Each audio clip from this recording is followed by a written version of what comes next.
कक्षा 7 हिंदी पाठ्य पुस्तक दुर्वा का पाठ 7 पुस्तकें जो अमर हैं। हेलो बच्चों, आज हम दुर्वा पाठ्य पुस्तक का 7वां पाठ करेंगे जिसका नाम है पुस्तकें जो अमर है। ठीक है। कोई 2000 वर्ष हुए सी ह्यांग नाम का एक चीनी सम्राट था। उसका नाम क्या था? सी ह्यांग। और वो कौन था? चीनी सम्राट था। उसे अपनी प्रजा से एक अजीब नाराजगी थी कि लोग इतना पढ़ते क्यों हैं और जो लोग किताबें पढ़ नहीं सकते वे उन्हें सुनते क्यों हैं। उसको विश्वास नहीं था कि अब तक जो पुस्तकें लिखी गई हैं वे चाहे इतिहास की हो, दर्शन शास्त्र की या फिर कथा कहानियों की, उनमें उसका और उसके पूर्वजों का ही गुणगान किया गया है। कौन जाने ऐसे लेखक भी हों जिन्होंने सम्राट को बुरा भला कहने की हिम्मत की हो। अब जो सम्राट था, ठीक है, वो इस बात से परेशान था कि जो लोग हैं यानी कि जो उसकी प्रजा है वो किताबें क्यों पढ़ती हैं और जो लोग किताबें नहीं पढ़ सकते वो उन्हें सुनते क्यों हैं। उसको ये चीज समझ नहीं आ रही थी और उसको विश्वास नहीं हो रहा था कि जो पुस्तकें लिखी गई हैं, फिर चाहे वो इतिहास की हो, दर्शन शास्त्र की हो या फिर कथा कहानियों की, उनमें उसका और उसके जो पूर्वज थे यानी कि जैसे उसके पिता हो गए, है ना, और उसके दादा हो गए, तो ऐसे ही जो उनके पूर्वज हैं उन्हीं के बारे में ही उन किताबों में लिखा हुआ था। तो वो इस बात से परेशान था कि उसको ऐसा लग रहा था कि शायद कोई लेखक ऐसा भी हो सकता है कि उसने किताबों में उसके पूर्वजों के बारे में कुछ बुरा भला ना लिखा हो। क्योंकि इससे क्या होगा कि अगर कुछ बुरा भला लिखा होगा तो उसकी जो प्रजा है वो उसको मतलब एक तरीके से विद्रोह करेगी उसका, है ना। सी ह्यांगती का कहना था कि प्रजा को पढ़ने और उन बातों से क्या मतलब। अब सी ह्यांग मतलब उसका मानना था कि प्रजा को पढ़ने से मिलेगा क्या। उसका तो काम सिर्फ ये है कि वो उसे तो चाहिए कि कस कर मेहनत करे, यानी जो चाहता था कि वो प्रजा जो है वो अच्छे से मेहनत करे, काम करे और चुपचाप राजा की आज्ञाओं का पालन करती जाए और कर चुकाती रहे। कर यानी के टैक्स, ठीक है, लगान। शांति तो बस ऐसे ही बनी रह सकती है, तो इसीलिए वो ये सब सोचता था कि प्रजा को पढ़ने से क्या मिलेगा। फिर क्या था, उसने आदेश दिया कि सब पुस्तकें नष्ट कर दी जाएं। अब उसने क्या सोचा कि सबसे अच्छा तरीका है कि जितनी भी जहां जहां पर पुस्तकें हैं उनको नष्ट कर दिया जाए, उनको खत्म कर दिया जाए। उन दिनों पुस्तकें ऐसी नहीं थी जैसी आज होती हैं। आज पुस्तकें कैसी होती है आपके टाइम में कि हमें कागज है ना, कागज पे छपा हुआ होता है।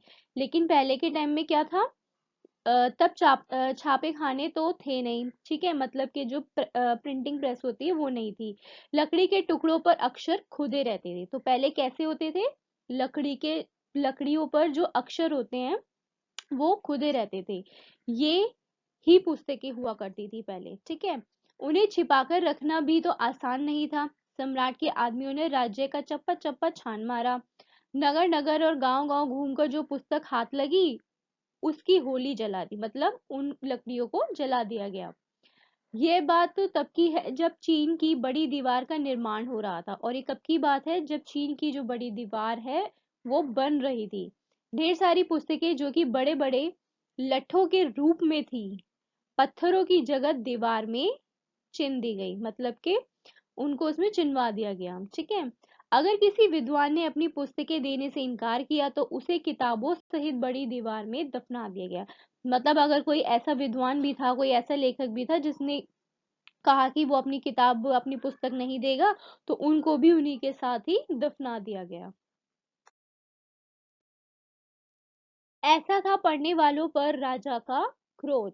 मतलब कि जो राजा था, जो लोग पढ़ते थे पुस्तकें, उन पर वो इस तरीके से क्रोध करता था, इतना ज्यादा क्रोध था उसको। कई वर्ष बीत गए, सम्राट की मृत्यु हो गई। उसके मरने के कुछ वर्ष बाद ही लगभग सभी पुस्तकें जिनके बारे में सोचा जाता था कि नष्ट हो गई हैं, फिर से नए चमकदार लकड़ी के कुंदों के रूप में प्रकट हो गई। इन पुस्तकों में महान दार्शनिक कन्फ्यूशियस की रचनाएं भी थी जिन्हें दुनिया भर के लोग आज भी पढ़ते हैं। अब क्या हुआ था कि जिन लोगों ने वो पुस्तकें पढ़ ली थी, तो उनके मन में वो बातें जो थी, जो भी चीजें थी, जो भी कही गई थी उन पुस्तकों में, वो छप गई थी उनके, ठीक है, दिलो दिमाग में। तो फिर राजा की मृत्यु के बाद क्या करा उन्होंने, फिर से उनको जो लकड़ियां थी, लकड़ियों के कुंदों में उनको फिर से मतलब कि फिर से लिख दिया। ठीक है, किताबों को इस प्रकार नष्ट करने का यह एकमात्र उदाहरण नहीं है। छठी शताब्दी में नालंदा विश्वविद्यालय उन्नति के शिखर पर था। अब छठी शताब्दी में क्या था? नालंदा विश्वविद्यालय उन्नति के शिखर पर था। उन दिनों प्रसिद्ध विद्वान एवं चीनी यात्री ह्वेन चांग वहां अध्ययन करता था। एक रात सपने में उसने देखा कि विश्वविद्यालय का सुंदर भवन कहीं गायब हो गया है और वहां शिक्षकों और विद्यार्थियों के स्थान पर भैंसें बंधी हुई हैं। अब उसने क्या सपना देखा कि जो विश्वविद्यालय का जो भवन है वो गायब हो गया है और शिक्षकों और विद्यार्थियों के स्थान पे की जगह पर क्या है? भैंसें वहां पर बंधी हुई है। ये सपना लगभग सच ही हो गया जब आक्रमणकारियों ने विश्वविद्यालय के विशाल पुस्तकालय के 3 विभागों को जलाकर राख कर दिया। अब उसने जो सपना देखा था वो लगभग पूरा हो गया था, क्योंकि जो आक्रमणकारी है उन्होंने विश्वविद्यालय के जो पुस्तकालय के जो 3 भाग थे उनको जला दिया था। एक समय था जब प्राचीन नगर सिकंदरिया में एक बहुत बड़ा पुस्तकालय था, मतलब वहां पर बहुत सारी पुस्तकें थी। इसमें अनेक देशों से जमा पांडुलिपियां थी। पांडुलिपियां यानी कि जो लिखित लिपि होती है पुस्तक की। ठीक है, अनेक देशों से सैकड़ों लोग, जिनमें भारतीय भी थे, अध्ययन करने वहां जाते थे। अब वो सबसे बड़ा पुस्तकालय था उस टाइम पर। ठीक है, तो इसलिए अलग अलग देशों से जो लोग थे वो वहां पर उन पुस्तकों को पढ़ने के लिए, उनका अध्ययन करने के लिए वहां पर जाया करते थे। यह अनमोल पुस्तकालय 7वीं शताब्दी में जानबूझकर जला दिया गया। अब ये पुस्तकालय 7वीं शताब्दी में क्या हो गया था? इसको भी जानबूझ के जला दिया गया था।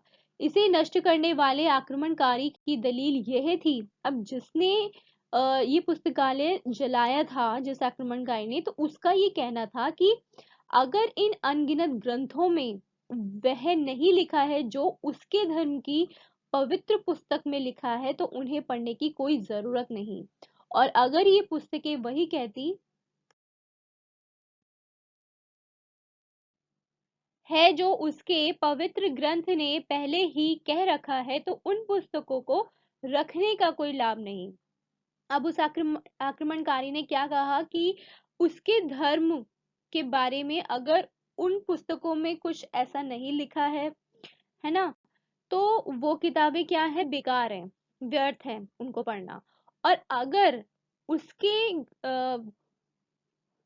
उसके धर्म के अकॉर्डिंग अगर उसमें बातें लिखी गई हैं, तो पहले से ही क्या उसने बोला कि वो तो लिखी ही हुई है ना, तो इसलिए उनको रखने का कोई लाभ नहीं है।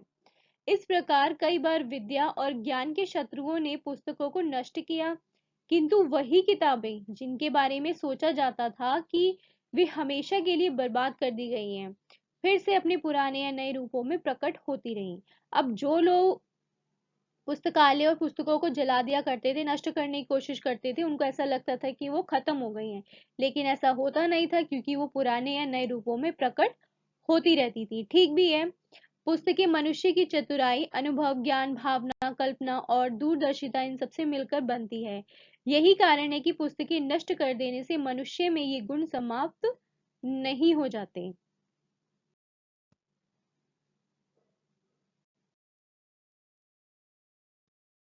दूसरी शताब्दी में डेनिश पादरी बेन जोसेफ अकीबा को उसकी पंडा दिया गया था।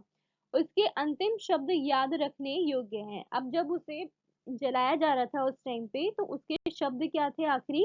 कि कागज ही जलता है, शब्द तो उड़ जाते हैं। ठीक है, ऐसे भी लोग हैं जिन्हें पुस्तकें प्राणों से भी प्यारी होती हैं। अपनी मनपसंद पुस्तकों के लिए वे बड़े से बड़ा खतरा झेल सकते हैं। ऐसे भी लोग हैं जो अपनी प्रिय पुस्तक के खो जाने पर परेशान नहीं होते, क्योंकि समूची पुस्तक उन्हें जबानी याद होती है। जबानी यानी मौखिक रूप से। क्या होता था पहले कि जब जो लोग पुस्तकें पढ़ते थे, ठीक है, उन्होंने वो पुस्तक पढ़ ली, तो उनको अब वो उस अब जो आक्रमणकारी हैं या जो भी उसके शत्रु हैं किताबों के, पुस्तकों के, तो वो जब उन्हें जला दिया करते थे, खत्म करते थे, तो जिसने वो पुस्तकें पढ़ी हैं वो मतलब उसके जहन में बस जाती थी। ठीक है, तो उसको वो मुजबानी याद होती थी कि उसमें क्या क्या लिखा गया था। पुराने जमाने में लिखे हुए को कंठस्थ कर लेने का लोगों का अनोखा ढंग था। मतलब कि जो वो पुस्तकें पढ़ते थे तो वो उनके दिलो दिमाग में बस जाते थे। ठीक है। यूनानी महाकवि होमर, जिसका काल ईसा से 900 वर्ष पूर्व है, मतलब पहले है, के महाकाव्य इलियड तथा ओडिसी पेशेवर गाने वालों की पीढ़ी दर पीढ़ी को कंठस्थ थे। इन दोनों महाकाव्यों में कुल मिलाकर कितने थे? 28,000 पंक्तियां हैं। कुछ उच्चारण तो इससे चौगुना याद कर सकते थे।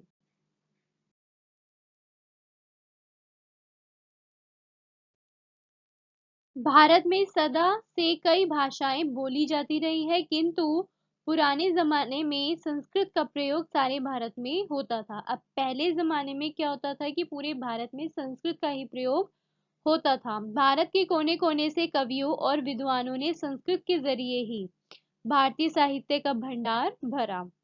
ठीक है। मतलब कि अ, भारत के कोने कोने से, हर जगह से कवियों ने और विद्वानों ने संस्कृत के जरिए ही जिस हमारा साहित्य है, हमारा लिटरेचर है, उसको के जरिए ही भरा है। प्राचीन भारत का दर्शन तथा विज्ञान दूर दूर के देशों तक फैला है।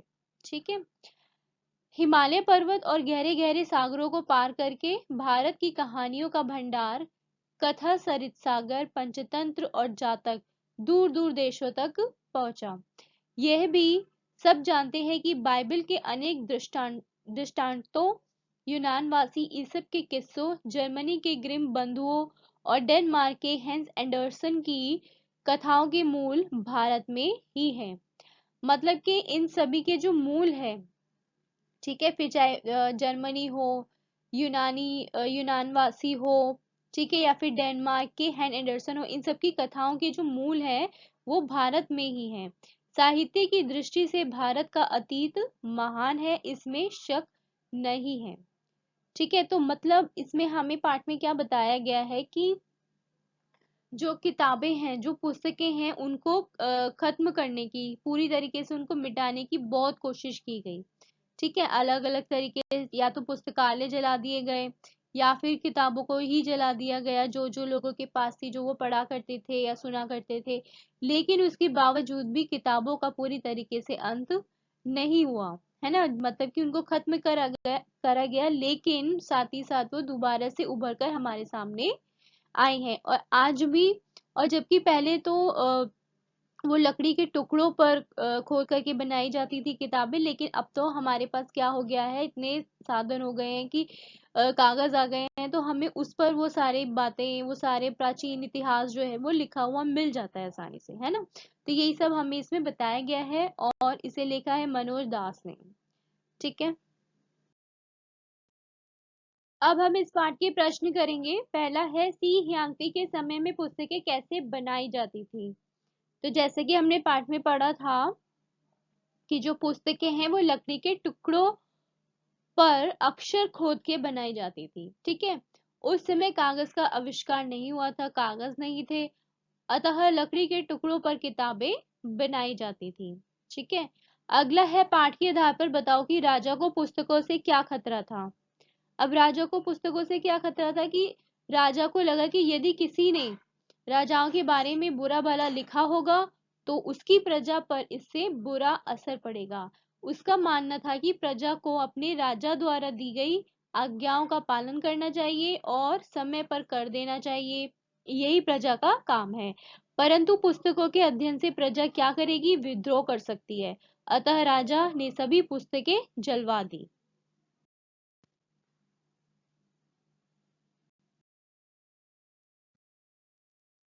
पुराने समय से ही अनेक व्यक्तियों ने पुस्तकों को नष्ट करने का प्रयास किया। पाठ में से कोई 3 उदाहरण ढूंढकर लिखो। अब हमें इन उदाहरणों से पता चलता है कि 3 बार पुस्तकों को नष्ट करने की कोशिश की गई थी। ठीक है। पहला क्या है कि सबसे पहले चीनी सम्राट सी हियांग के नाम का उदाहरण दिया गया है। उसने अपने समय में राज्य में विद्यमान सभी पुस्तकों को क्या कर दिया था? जलवा दिया था। और दूसरा उदाहरण भारत में 6ठी शताब्दी में नालंदा विश्वविद्यालय था, इसे आक्रमणकारियों ने जलाकर राख कर दिया था। ठीक है। तीसरा उदाहरण प्राचीन नगर सिकंदरिया में स्थित एक बड़े पुस्तकालय का है। इसे भी जानबूझकर जला दिया गया था। ठीक है। अगला है बार बार नष्ट करने की कोशिशों के बाद भी किताबें समाप्त नहीं हुई। क्यों? अब बार बार नष्ट करने की कोशिशों के बाद भी किताबें समाप्त नहीं हुई क्योंकि पुस्तक प्रेमियों ने उसे कंटस्थ किया हुआ था। ठीक है। इसलिए पुस्तकें जलाने के बाद भी लोगों के मन के अंदर वो जीवित रही। जैसे ही राजा की मृत्यु हुई, लोगों ने उन्हें फिर से लकड़ी पे लिख दिया और पुस्तकें फिर से उपलब्ध हो गई। ठीक है। अगला प्रश्न है, सही शब्द भरो। साहित्य की दृष्टि से भारत का डैश महान है। भारत का क्या महान है? अतीत। पुस्तकालय के 3 विभागों को जलाकर डैश कर दिया गया। अब पुस्तकालय के विभागों को क्या कर दिया गया था? जलाकर राख कर दिया गया था। उसे किताबों सहित डैश में दफना दिया गया। किताबों सहित कहाँ दफना दिया गया? जमीन में। कागज ही जलता है डैश तो उड़ जाते हैं। कागज ही जलता है और जो शब्द हैं वो क्या हो जाते हैं? उड़ जाते हैं। ठीक है। अगला है पढ़ो समझो और करो। अब जैसे यहाँ पे क्या है? इतिहास, तो यहाँ पे क्या हुआ? उसका इतिहासकार। इसी तरीके से हमें बाकी भी करने हैं। जैसे शिल्प है तो ये क्या हो जाएगा? शिल्पकार। गीत, गीतकार यानी गीत गाने वाला। संगीत, संगीतकार। मूर्ति यानी मूर्तिकार। रचना, रचनाकार। ठीक है। ओके, तो बच्चों आपके पाठ के लास्ट में आपको एक कविता और दी गई है जिसका नाम है किताबें। ठीक है, वो हम पढ़ेंगे। किताबें करती है बातें बीते जमानों की, दुनिया की, इंसानों की, आज की, कल की, एक एक पल की, खुशियों की, गमों की, फूलों की, बमों की, जीत की, हार की, प्यार की, मार की। तो यहाँ पे हमें क्या बताया गया है कि जो किताबें होती है उसमें सभी तरह की बातें, जो किताबें हैं वो कई तरह की बातें करती हैं, चाहे वो बीते जमाने की हो या जैसे कि जो प्राचीन इतिहास होता है ना, दार्शनिक इतिहास होता है, या फिर कथा कहानियां होती हैं, तो इन सब की बातें करती हैं। इंसानों की, आज की और कल की बातें करती हैं, हर एक पल की, हर एक खुशियों की, चाहे वो खुशी हो, गम हो, फूलों की, ठीक है, हार की, प्यार की। तो इन्हीं सब चीजों की वो क्या करती है? बातें कर, मतलब इन सब चीजों के बारे में वो हमें बताती है कि पहले क्या हुआ, क्या क्या नहीं हुआ, जो युद्ध हुए, ठीक है, कौन हारा कौन जीता, ये सब की। क्या तुम नहीं सुनोगे इन किताबों की? किताबें कुछ कहना चाहती हैं, तुम्हारे पास रहना चाहती हैं। किताबों में चिड़िया चहचहाती है, किताबों में खेतियां लहलहाती हैं। किताबों में झरने गुनगुनाते हैं, परियों के किस्से सुनाते हैं। किताबों में रॉकेट का राज है, किताबों में साइंस की आवाज है। किताबों का कितना बड़ा संसार है, किताबों में ज्ञान की भरमार है। क्या तुम इस संसार में नहीं जाना चाहोगे? किताबें कुछ कहना चाहती हैं, तुम्हारे पास रहना चाहती हैं। मतलब जो किताबें हैं वो हमसे बहुत कुछ कहती हैं, हमें बहुत कुछ सिखाती हैं, हमें बहुत कुछ बताती हैं, है ना। जैसे किताबों में जो लेखक होते हैं, जो भी कहानियां होती है, जो भी कविताएं होती हैं, उनमें चिड़िया चहचहाती है ना, खेतियां लहलाती हैं, और जो झरने हैं वो गुनगुनाते हैं। परियों की कई किस्से हमें किताबों में मिलते हैं, है ना। हमें रॉकेट का राज बताती हैं। किताबों में साइंस भी होती है ना, साइंस की आवाज होती है। किताबों का कितना बड़ा संसार है, मतलब वो हमें हर एक टॉपिक पे, हर एक चीज पे, हर एक बारे में बताती है। किताबों में ज्ञान का भरमार है, मतलब वो हमें कितना ज्ञान देती है ना। क्या तुम इस संसार में नहीं जाना चाहोगे? किताबें हमसे कुछ कहना चाहती हैं, हमें अपने पास, तुम्हारे पास वो रहना चाहती हैं। ठीक है, तो ये कविता है सफदर हाशमी की। Do like share and subscribe and keep watching. Thank you.